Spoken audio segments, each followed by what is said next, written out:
Assalamualaikum warahmatullahi wabarakatuh. Perkenalkan, nama saya Fikri Hafizi, mahasiswa profesi Nurse Angkatan 25, Stikes Surya Global Yogyakarta. Nah, di sini saya akan mempresentasikan pencegahan primer, sekunder, dan tersier pada masalah sistem imunologi. Nah, kita lihat di sini dari pendahuluannya. Sistem kekebalan atau sistem imun adalah suatu sistem yang melindungi tubuh terhadap infeksi bakteri dan virus, serta menghancurkan sel kanker dan zat asing lainnya dalam tubuh kita.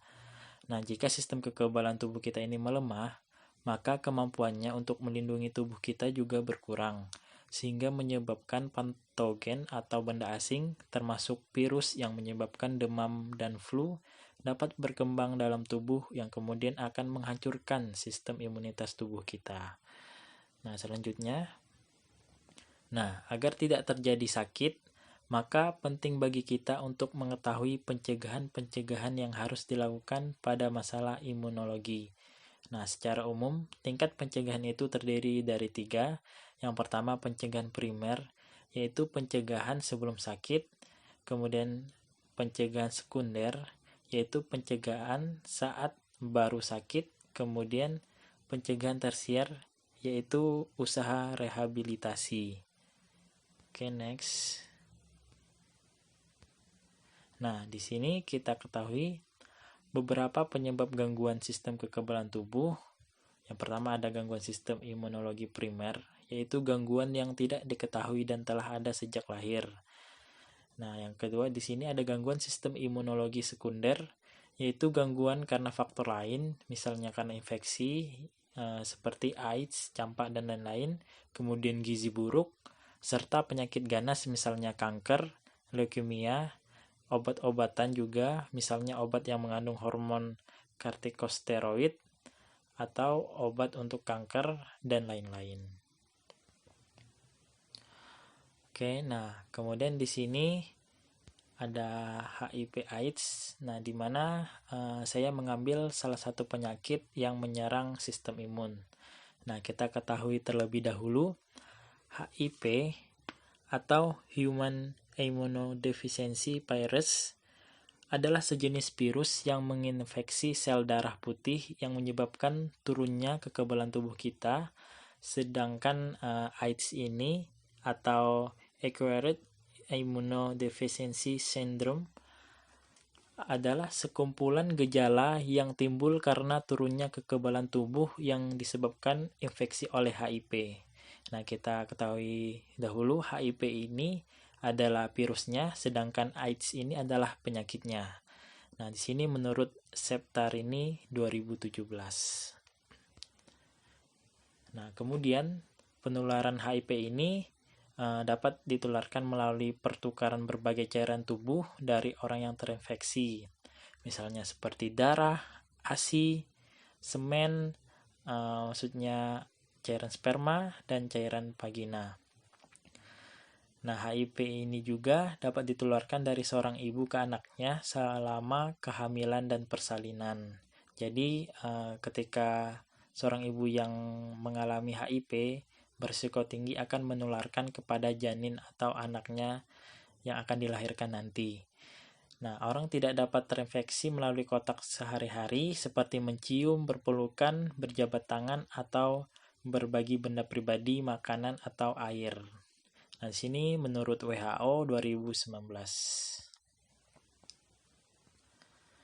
Nah, kemudian kita ke pencegahan primernya. Nah, di sini pencegahan primer HIV/AIDS merupakan pencegahan garda terdepan, di mana pencegahan ini juga bertujuan untuk mengurangi insiden dari suatu penyakit dalam menekan peningkatan kejadian kasus HIV/AIDS. Nah, pencegahan ini lebih mensasar pada pendekatan promosi kesehatan dan upaya proteksi spesifik untuk meningkatkan pengetahuan, sikap, dan perilaku seseorang dan komunitas terhadap penyakit HIV/AIDS dan metode penularannya.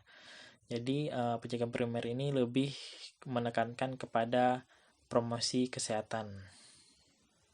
Oke, kita next. Nah, di sini promosi kesehatan. yaitu penyuluhan kesehatan menjadi upaya yang sering dilaksanakan dalam mencegah HIV/AIDS. Nah, di sini berupaya untuk pencerdasan bagi sasaran komunitas untuk memperbaiki pengetahuan dan persepsi tentang penyakit, faktor resiko, metode penularan, dan pencegahan dari penyakit AIDS itu tersendiri.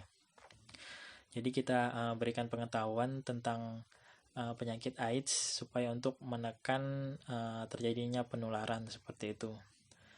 Nah, kemudian dari proteksi spesifik, nah ini yaitu menjaga diri dengan tidak melakukan seks bebas, yaitu menggunakan alat kontrasepsi saat berhubungan, menghindari narkoba, dan menggunakan alat suntik steril serta tes darah sebelum melakukan transfusi darah.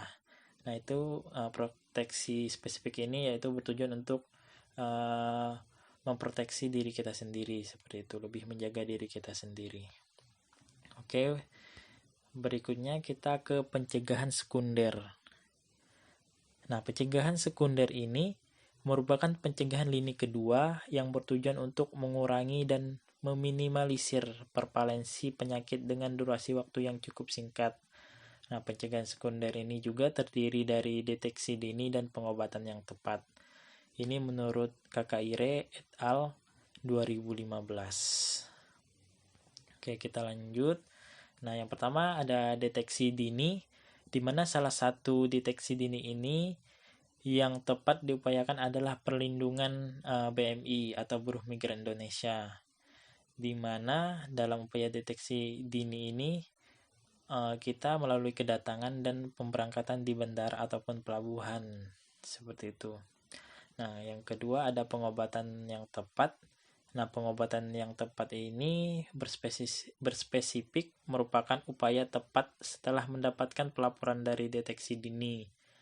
Nah, walaupun HIV/AIDS sampai saat ini belum ditemukan obatnya seperti itu.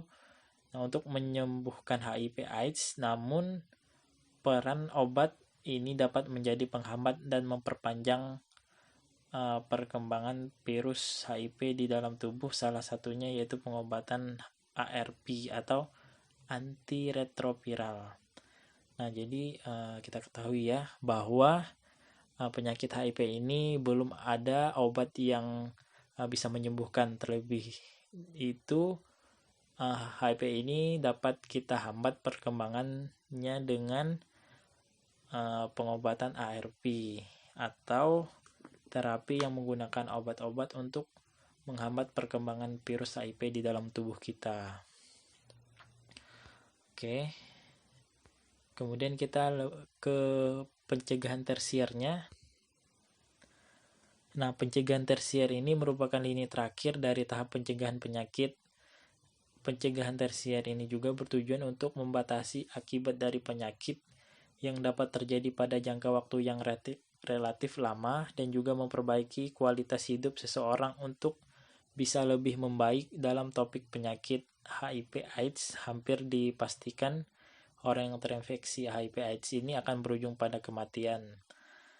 Nah, hingga sampai saat ini juga hanya ARP yang masih menjadi terapi efektif untuk menghambat perkembangan virus HIV dalam menyerang CD4 plus T. Nah, CD4 plus T ini yaitu sel darah putih untuk menjaga imun kita.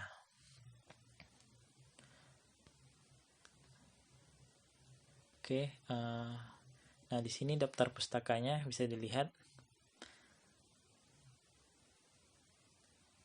Oke, kemudian ya, terima kasih.